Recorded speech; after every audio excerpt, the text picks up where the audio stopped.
You're listening to the Pulled by the Root podcast. Hello everyone, this is your host Heidi Marble.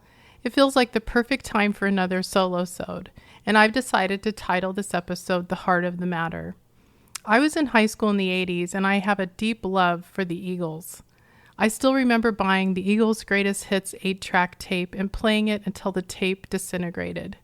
When Don Henley branched out on his own, he recorded a song called Heart of the Matter. I pulled some of the lyrics out for this episode that still resonate deeply with me. I know this song is about love between a man and a woman, but it translates in my mind to adoption loss. Here are some of those lyrics. I thought of all the bad luck and the struggles we went through, how I lost me and you lost you. I'm learning to live without you now, but I miss you sometimes. The more I know, the less I understand, and all the things I learned, I have to learn again. I've been trying to get down to the heart of the matter, but my will gets weak, and my thoughts seem to scatter. But I think it's about forgiveness. Forgiveness. Now to the heart of the matter of this episode. I debated on how much to share with you, then I decided not to hold back, because maybe, just maybe, this is an experience that can help others. A few months ago, I had an episode where my heart flipped and flopped, which it had been doing for a while.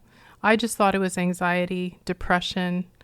I haven't been feeling well for over a year and blamed it on all of those things. However, this time, my heart did not stop flipping and flopping, and it began to race.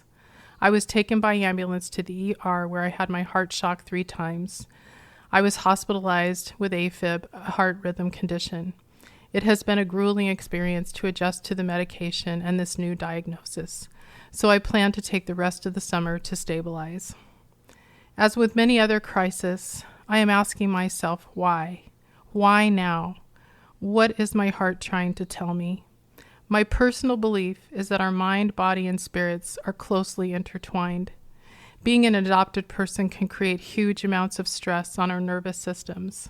I am not a doctor, but it is clear to me that the stress of grieving, pushing too hard, and being disconnected from our body's messaging doesn't help. I am sure many of you can relate to the even though it hurts, we'll just keep going. Self-care is so hard when the wounds of abandonment are so deep, when we don't feel worthy. My heart has literally sat me down and said enough. Enough of not paying attention to healing me, to caring for me. Precious people, our hearts matter, and I want you to go along on this heart healing journey with me.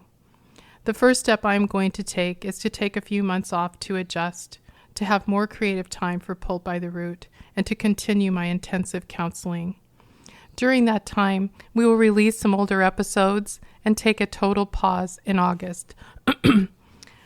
I hope to be back behind the microphone late summer, early fall, where I belong. There are so many amazing guests that are ready to share. Some options we are considering are bi-weekly episodes instead of weekly, bringing back previous guests, as well as having guest hosts. We welcome your suggestions. Please submit those ideas on our submission form via our website, pulledbytheroot.com. Let me be very, very clear. I am a tough old bird who doesn't give up without a vicious fight. There is strength in saying, I need time to get stronger. Pulled by the Root is my heart, and I can't wait to continue. There is so much more to talk about, so much healing left to do. We have such a gift in each other, and I feel endlessly grateful to all of you. Sorry, here I go again. You are precious to me, and I am glad you were born. You belong here. You deserve to be seen, heard, and known. I will be back soon. I love you all so much.